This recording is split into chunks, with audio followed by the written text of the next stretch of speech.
Hey troops, welcome back to the channel. My name's Ryan. I'm a former commando from the United Kingdom. Today we're going to be reviewing some combat footage regarding Ukraine Special Forces, specifically pushing back Russian positions in Bakhmut region. Okay, so there's been quite a lot of action within this small condensed region over the past few days. We're going to break that down with some combat footage and a map study, guys. But before we get into it, like, share, subscribe to the channel, and yeah, enjoy, troops.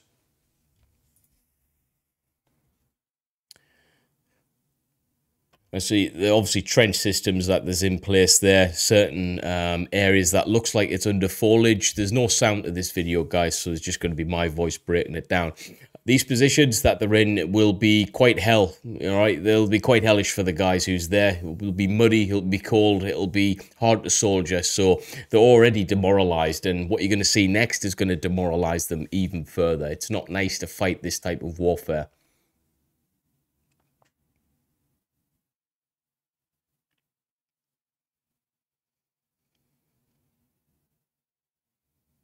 Right, so you can see they're using different variants of artillery fire there on the ground to be able to, you know, dislodge the troops from their positions and then capitalize on that. War is a dodgy, horrible business, okay? So in order to get the troops out on the ground, as you can see, this whole area has been pepper sprayed with different forms of munitions, probably mortar, probably artillery fire, to get the troops out and then capitalize on that. And the Ukraine Special Forces are doing just that. They're getting them out on the ground in broad daylight to be able to capitalize on that, which we all know what that means. If they haven't getting them with artillery or mortar fire, this is when the troops on the ground, once they've softened the ground up, they push on through and capitalize on that and hopefully get the KIA for you know, for the Russian side. So they're gonna really push the Russian positions in Bakhmut. You can tell that this land has been heavily smashed over the past few days, just off the way it looks.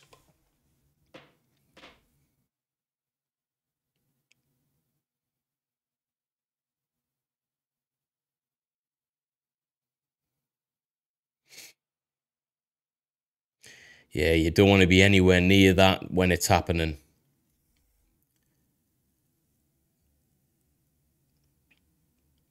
So it's different aerial videos that they're playing. These guys are just getting on with their admin. This is quite a vulnerable time for a soldier when they're on the ground, taking the boots off, drying the socks, you know, getting some food on, cleaning their weapon systems. If they're professional enough to be able to do that, that's what should be happening. But obviously it's happening at the wrong time for them. You can see that Ukraine is really putting a lot of emphasis on Bakhmut and that region. They must be trying to capitalize on that, you know, with another counter-offensive. I wouldn't be surprised in the next few weeks or months if that is the case, heavily dominant in that middle region that they haven't been able to break the back of in the past few weeks and months, guys. Okay, so a little bit of footage there. Let's get into the region specifically on a map so we get a better understanding what is actually going on there.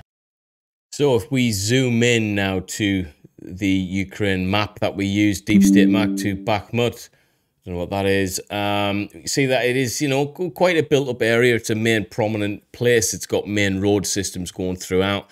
To the west, there seems to be quite a hilly region and stuff. And to the east is obviously being occupied by Russia for quite some time, troops. But the key developments as of today is Ukraine's military estimates that there's 50 to 100 Russian troops killed near Bakhmut each day. Evacuations for residents living on the east bank of the Dnipro River in Kherson Oblast is also underway further down south.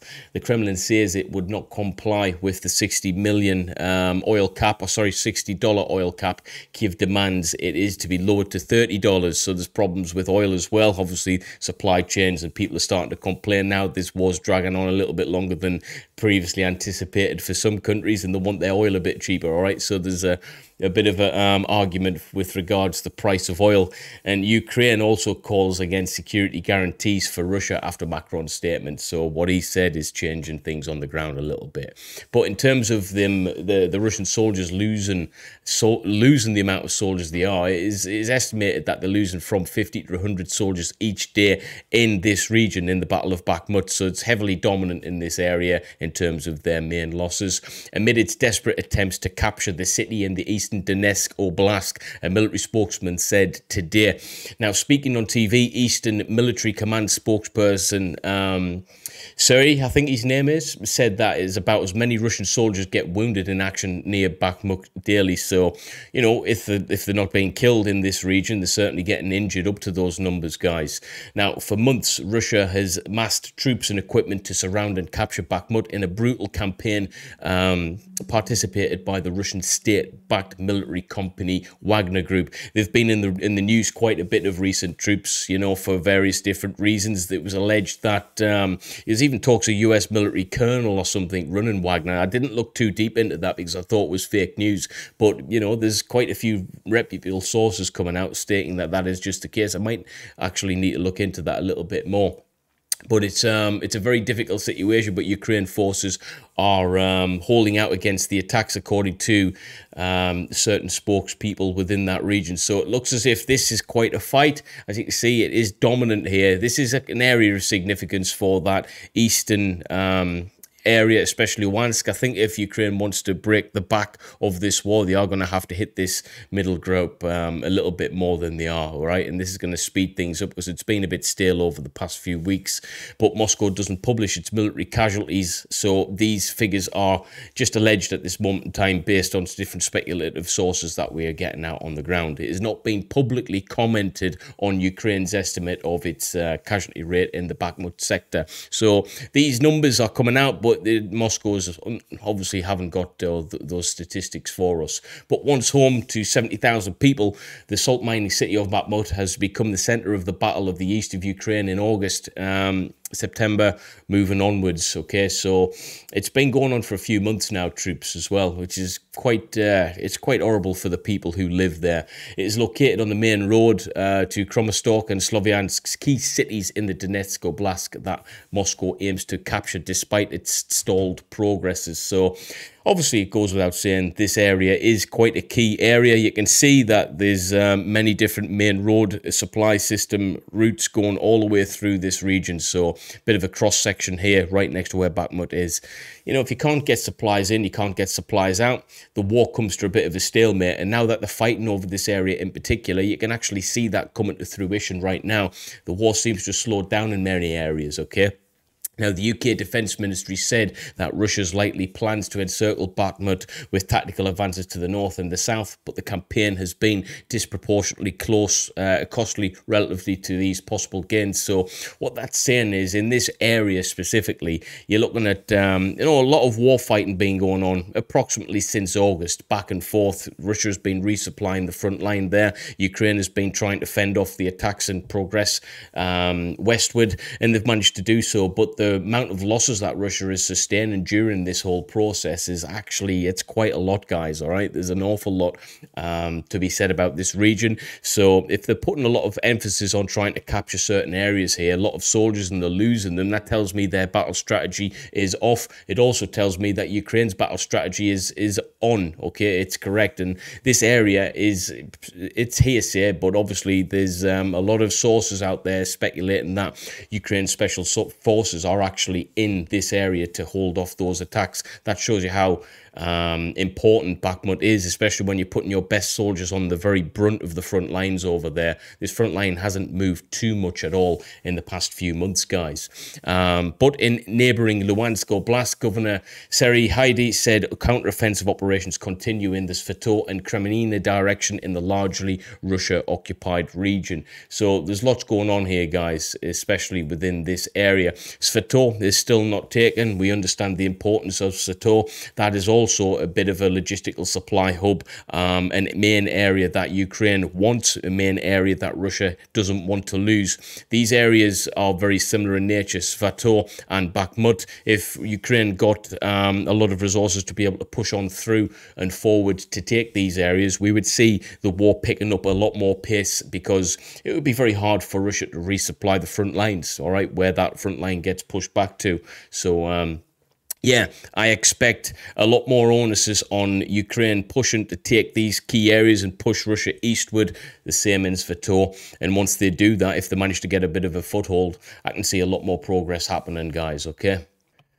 Now, down in the country south in Kherson Oblast, in the area that was liberated, a few weeks ago now, Ukrainian authorities are urging residents of the eastern bank of the Dnipro River to evacuate. A Russian shelling of the area intensifies. So they're smashing it, the Russians, with artillery fire, obviously trying to create problems for Ukraine pushing any further southward within that region. All right. Now, anticipating possible intensifications of hostiles in the Russian-occupied areas of the region, Kherson Oblast Governor Yaroslav called upon locals to get to a designated point to be evacuated to the Ukrainian-controlled city of Kherson. So they now control that area. It is a little bit of a free zone in terms of, getting for people further out of these areas to evacuate. Still going to be really, really dangerous in terms of what Russia are doing in terms of their, their counteroffensive, possible use of artillery, and the chance of that intensifying, I think, is quite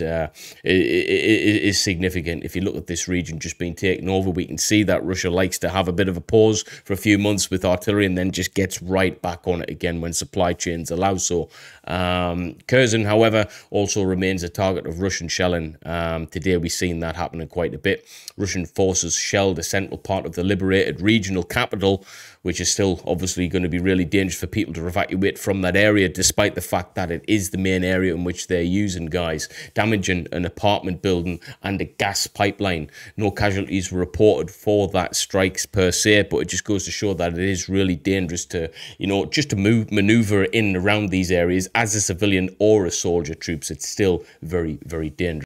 So let's talk a little bit holistically speaking with regards this whole war. Security guarantees is one of the headlines I've been reading for you, and it says as Western leaders signal towards negotiations to end the war in Ukraine, Kiev officials explain once again why they chose to negotiate on the battlefield. So Ukraine's always been up for negotiations, especially in the early phases. Russia has not. Russia changed its mind depending on how successful or unsuccessful they are against major counteroffensives. They seem to be open to suggestions to negotiations depending on how they're doing effectively, which is a little bit cheap when you're in war.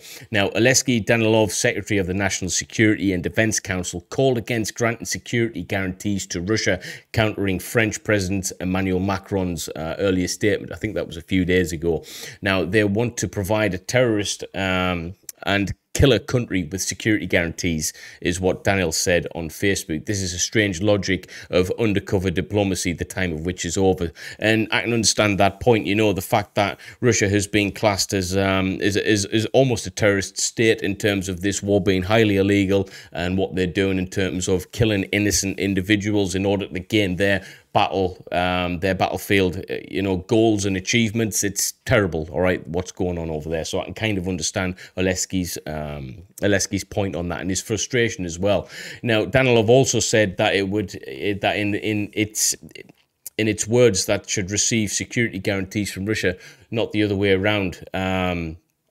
So, yeah, I mean, no one trusts Russia. That's the main thing. But yesterday, Macron said that the West should consider providing Russia with guarantees should Russia President Vladimir Putin agree to pursue negotiations to end the war. So the wanting security guarantees, obviously, this goes a little bit deeper than what people think. You've got a lot of infrastructure within Ukraine at this moment in time from Russia. Obviously, if they negotiated and wanted to get the hell out of there, they want to be provided with certain guarantees that not just their infrastructure can get out under safe passage, but they can also do so in a timely and effective and safe manner.